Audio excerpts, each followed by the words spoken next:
গোল করেন, অ্যাসিস্ট করেন, আবার ডিফেন্সও করেন। এই আসরে চ্যাম্পিয়ন্স লিগে 5 ম্যাচে 4 গোল অ্যাসিস্ট। চ্যাম্পিয়ন্স লিগে সেখানে রেকর্ড করলেন ব্রাজিলের গ্যাব্রিয়েল মেগালাস।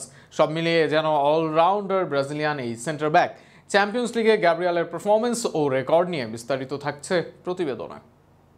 ম্যাচের আগে আর্জেন্টাইন স্ট্রাইকার হুলিয়ান আলভারেজ জানান, চাইলেই আর্সেনালকে হারানো সম্ভব। তবে দিন শেষে দেখা গেল গানার্সদের কাছে হেরে ধরাশয়ী আলভারেজের দল অ্যাটলেটিকো মাদ্রিদ। আর সেখানে অ্যাটলেটিকো মাদ্রিদকে হারানোর মূল কারিগর আর কেউ নন, ব্রাজিলিয়ান ডিফেন্ডার গ্যাব্রিয়েল মেগালাস।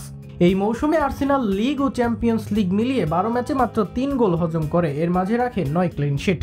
আর্সেনালের ডিফেন্সকে বলা হয় ইউরোপের সবচেয়ে সেরা ডিফেন্স, আর সেখানেই মূল কারিগর গ্যাব্রিয়েল মেগালাস, তাতে নেই কোনো সন্দেহ। এদিনও অ্যাটলেটিকো মাদ্রিদের বিপক্ষে ক্লিনশিট রাখেন মেগালাস। ডিফেন্সে একবার ব্লক করেন, 3বার ক্লিয়ারেন্স রাখেন, 2বার দেন সঠিক লং বল, 2বার হেডে ক্লিয়ারেন্স করেন। এর বাইরে ম্যাচে করেননি কোনো ফাউল। এছাড়া পুরো ম্যাচে 89% সফলতার হারে দিয়েছেন 42 পাস। তবে শুধু ডিফেন্স সামলেছেন এমন নয়, এদিন অলরাউন্ডার পারফরমেন্স করেছেন গ্যাব্রিয়েল। এরিয়ালে আর্সেনালকে থামানো অসম্ভব হয়ে যাচ্ছে, ম্যাচে এমনটাই মনে করেন ধারাভাষ্যকার।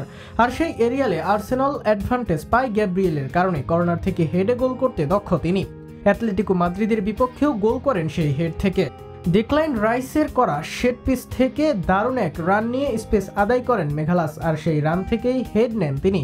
সেই হেডেই আদায় করেন গোল, যে গোলে ডেডলক ভাঙে আর্সেনাল। এর আগে গাইকোরেস সাকারা আক্রমণ করলেও আর্সেনাল গোল আদায় করতে পারেনি। এছাড়া অ্যাটলেটিকো মাদ্রিদের ডিফেন্স ভাঙাও যেন কঠিন হয়ে পড়ছিল গানার্সদের জন্য। আর সেখানে আর্সেনালের ত্রাতা হয়ে এলেন গ্যাব্রিয়েল, করলেন গোল। যে গোলের লিডের পর ম্যাচের নিয়ন্ত্রণ পায় আর্সেনাল, একে একে দেয় আরও 3 গোল। এদিন গোল ছাড়া আরও এক অ্যাসিস্ট করেন গ্যাব্রিয়েল। 70 মিনিটে গ্যাব্রিয়েলের বাড়ানো বল থেকেই গোল পান গাইকোরেস। 70 মিনিট খেলে এদিন ম্যাচে দাপট দেখান গ্যাব্রিয়েল। এর সাথে করেন এক রেকর্ড, চ্যাম্পিয়ন্স লিগে 4 গোল অ্যাসিস্ট তার চেয়ে গ্রুপ স্টেজে কোনো সেন্টার ব্যাক করেননি বেশি গোল অ্যাসিস্ট। সব মিলিয়ে গ্যাব্রিয়েলের মতো একজনকে পাওয়া সব ফুটবল দলের জন্যই আশীর্বাদ। ব্রাজিল দলেও অটো চয়েস হিসেবে থাকবেন গ্যাব্রিয়েল। তবে ভক্তদের প্রত্যাশা, ইনজুরি মুক্ত থেকে গ্যাব্রিয়েল ভালো করুক বিশ্বকাপে, আর তাতে উপকৃত হবে ব্রাজিল দল।